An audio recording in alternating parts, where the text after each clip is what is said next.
বন্ধুগণ, আমরা অনেকে 3G phone 4G phone use করে থাকি। তো তাদের ক্ষেত্রে আমি আজকের ভিডিওটি যদি ভালো লাগে অবশ্যই লাইক করবেন।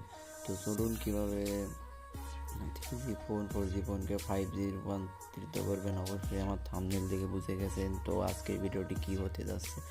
তো ভিউয়ার্স, বন্ধুগণ, তাহলে আমরা প্রথমে আমি সেটিংয়ে চলে গেলাম। প্রথমে এখানে দেখতে পাচ্ছেন সেটিংয়ে যাওয়ার পরে নিচের দিকে আসবেন। আসার পর এখানে দেখতে পাচ্ছেন হচ্ছে নোটিফিকেশন অ্যান্ড স্ট্যাটাস বার, এখানে ক্লিক করবেন।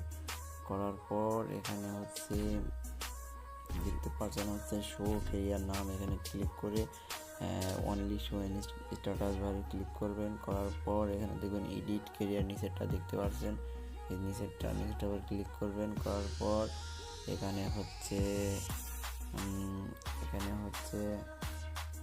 আপনারা এখানে হচ্ছে দেবেন 5G করে দেবেন, ঠিক আছে।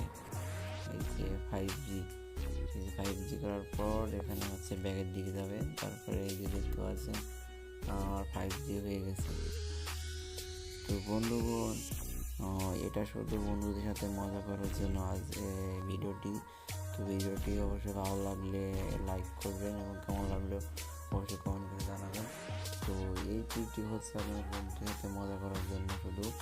তো এটা হচ্ছে কোনো ফোনে 5G চালু হবে না, এটা হচ্ছে ভুয়া টিউটোরিয়াল, অনেকে সত্যি মনে করছেন। তো যাই হোক, আপনাদের সাথে মজা করার জন্য এই টিউটোরিয়ালটা আমি তৈরি করেছি।